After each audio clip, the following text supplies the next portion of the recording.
Ready? Chapter 28 Mind Games. Keon could smell the food before they could even see the camp.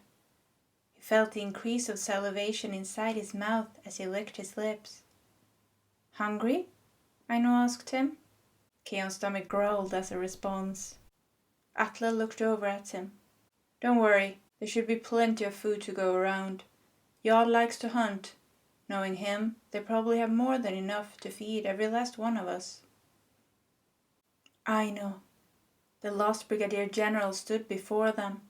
He was around the same height as Tore, slightly slimmer, yet just as muscular. He seemed very well kept, putting enough time on his appearance to give off a good impression. He gave Aino a charming smile as he gracefully bowed for her. Welcome, I am Brigadier General Jarl Björnsson, he said in a welcoming tone. All the officers quickly dispersed in different directions. They all seemed to be as hungry as Keon felt. And they call Edda cold, Aino said quietly. Keon looked at her in surprise. You mean Jarl? I don't know, he seemed friendly to me. She looked at him pale in the face. Stay away from him, Keon. Stay as far away as you can. Keon patted his stomach, very pleased. It was overfilled and he was falling into a very comfortable food coma. He turned to Aino. I'm sleepy, not sure how much longer I'll be able to keep awake. He rolled down from the log onto the ground and laid himself in a comfortable position in the grass. She looked at him and smiled. I'm sure it will be fine if you fall asleep now. There is always someone on the night shift that I can talk to, she said to him. There is, Jarl said as he sat down in front of her, with only the campfire to separate them. Aino froze as she looked up at him. That man had the chills running down her spine. She felt no warmth from him at all. She had met people like him before. It never ended well. As all the officers one by one fell asleep around them, Aino and Jarl waited in silence.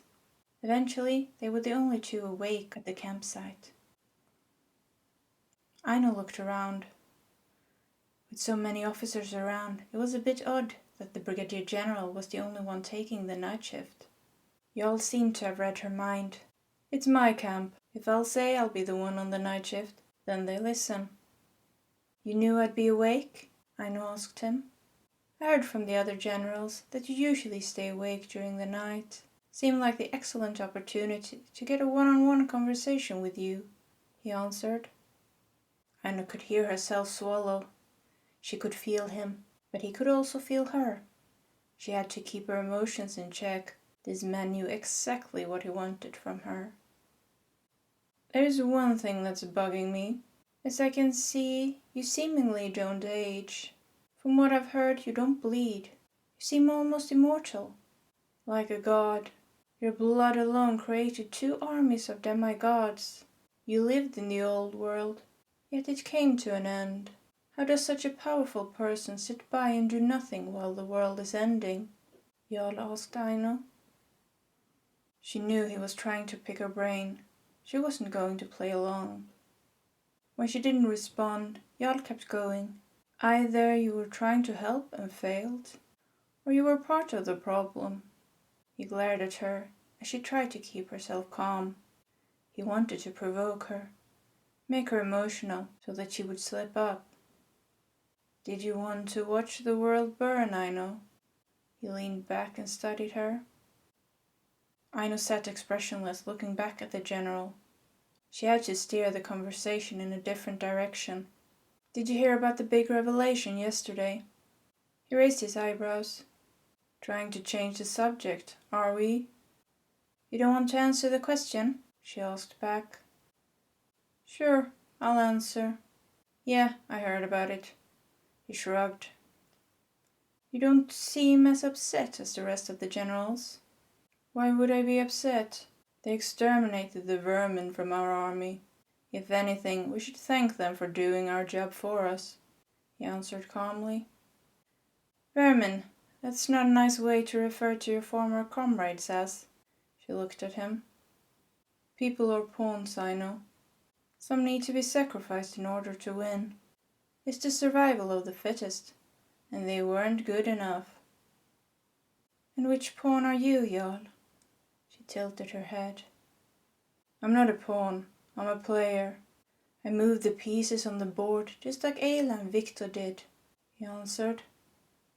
Victor, most of the officers here seem to have less than warm feelings for that man, even those who were under his command, Aino said as she kept her eyes on Jarl. Good manipulator, lousy general. No wonder Ayla outsmarted him, he said back. You talk about Victor like he was in charge of the army, not Niila. Because he was. Niila is a weak man. He might be big in size, but Victor ran the show. He had him wrapped around his little finger from day one. Did it feel like looking into a mirror when you looked at Victor? Aino asked him provokingly. She could feel the anger flare up almost immediately within him. She had hit a nerve. Not quite, he answered as his eyes narrowed. You know, it's hard sometimes. I do feel things. It's just different from the rest. I wish I could be like everyone else. My past left deep scars in me. It's a constant struggle. Don't play the pity game with me. I can feel you, so don't lie to me, she answered sharply. Jarl's tone changed in an instant. You think you're so smart, don't you? You're just an old hag with power. She smiled at him. Am I now? He stood up and walked right through the campfire. As he stood in front of her, he looked down on her with disgust. Little whores like you need to be put in their place. He raised his hand and slapped her right across the face. Aino's body bent to the side as her head crashed right into the log she was sitting on. The loud sound woke up Keon. He jolted to his feet as he looked upon the scene in front of him in shock.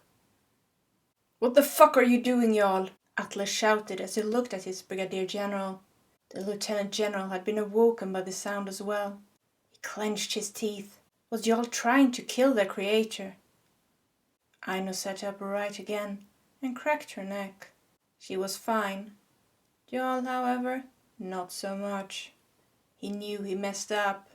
Big time. Aino stood up on the log so that she could face him on the same level. She kept her voice down so that only he could hear and whispered in his ear. I don't play with pawns. I'm a puppeteer and you're my marionette. I suggest you remember who controls your strings, or I will cut them right off.